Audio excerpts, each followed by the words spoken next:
Once upon a cold winter's day, a grand ship sails carrying honor of the Nazi martyr, symbols of pride and propaganda. She floats in rush but trains in hush. She is the MV Wilhelm Gustloff. My name is Farzana. A little to know about the MV Wilhelm Gustloff.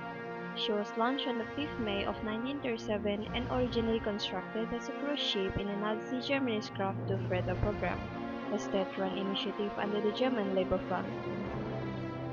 During the outbreak of World War II in 1939, MV Wilhelm Gustloff serves as military purposes including hospital ship in 1940, then became the floating barracks for the naval personnel in Gottenhafen.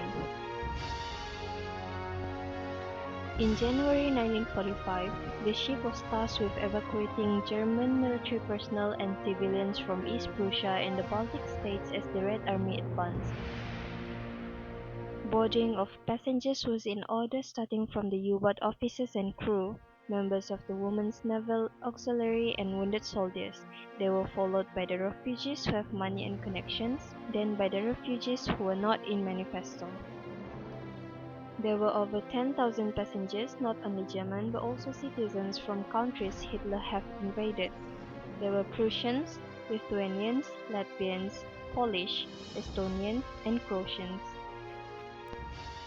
These evacuations of Gustloff left Gottenhafen at January 30 and originally was to unload naval personnel at Kiel, then carry on to Flensburg to drop off refugees.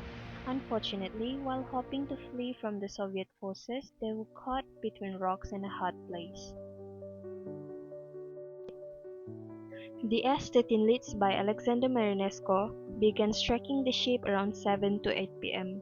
At 9 p.m., in a sea already thick with fear and desperation, the Wilhelm Gustloff lit up its navigation lights, a beacon in the night, and in that instant sealed its fate. The Soviet submarine S-13 torpedoed the MV Wilhelm Gustloff, with each of the torpedo carried these messages: for motherland, for Stalin, and for the Soviet people. For a ship burdened with too many souls and too few choices, it wasn't just a mistake, it was the kiss of death. Over 9,000 fatalities, while the survivors were only around 1,200. Causes of the disaster. Number 1 is severe overcrowding. Originally designed to carry about 1,900 passengers, the Wilhelm Gustloff was overloaded with over 10,000 individuals, including military personnel, wounded soldiers, and civilians fleeing the advancing Soviet forces. Number 2 is navigational decisions. The ship's captain chose to sail through deeper water to avoid mines, inadvertently entering areas patrolled by Soviet submarines. Additionally, decision to activate navigation lights to avoid collision made the ship more visible to enemy submarines. Number 3 is insufficient life-saving equipment.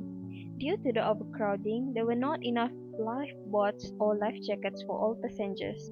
Many lifeboats were frozen to their davits, rendering them unusable during the emergency. Number 4 is harsh winter condition. The Baltic Sea's freezing, the temperatures significantly reduced survival chances for those who ended up in the water, leading to many deaths from hypothermia. Consequences of the disaster. Massive loss of life, approximately 9,000 people perished, making it the most catastrophic maritime disaster in terms of life loss. Historical obscurity. The tragedy received limited attention due to wartime censorship by Nazi Germany, and the post-war focus on other events, leading to its relative obscurity in historical narratives. Ethical debates. The presence of military personnel and armaments on the ship has led to debates about the legitimacy of the Soviet attack, which discussions on whether it constituted a war crime. Safety improvements post-disaster. While the sinking of Wilhelm Gustloff did not directly lead to immediate maritime safety reforms, it underscored the dangers of overcrowding and inadequate emergency preparedness during evacuation.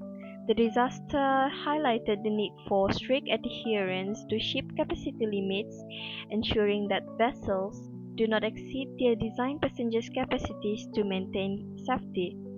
Adequate life-saving equipment, which provisions and maintenance of sufficient lifeboats and life jackets for all passengers. Improve emergency protocols, development of comprehensive evacuation and emergency response plans, especially during wartime operations. To conclude, the passengers were expecting to save their life from the Red Army, but instead they meet death in the middle of the freezing sea.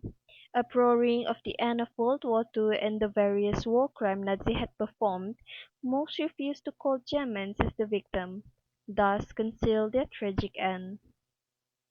To consider the overcrowding that happened, limitations of passengers' capacity should be strictly performed as well as life-saving equipment for all on board.